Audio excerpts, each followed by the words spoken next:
ہمارا عقیدہ اہل سنت و جماعت کے مطابق ہو، مشبہہ، معطلہ، جبریہ، قدریہ، جو بھی خط استوا اور صراط مستقیم سے ہٹے ہوئے ہیں ان سب سے ہٹ کر کے اہل سنت و جماعت کے مطابق ہمارا عقیدہ ہو، جس کے دو بڑے مشہور امام ابو منصور ماتوریدی اور شیخ ابو الحسن اشعری رضی اللہ تعالیٰ عنہما گزرے ہیں۔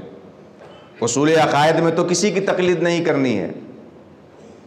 اللہ ایک ہے، ہم اس لیے اللہ کو ایک نہیں مانیں گے کہ شیخ ابو الحسن اشعری ایک کہتے ہیں۔ اصول عقائد میں کسی کی تقلید نہیں ہوتی ہے۔ ہاں، عقائد کے جو فروع ہیں، اس کی جو تفصیلات ہیں، اس میں شیخ ابو الحسن اشعری کی کچھ لوگ پیروی کرتے ہیں، کچھ لوگ ابو منصور ماتوریدی کی کرتے ہیں۔ دونوں اہل سنت و جماعت ہیں۔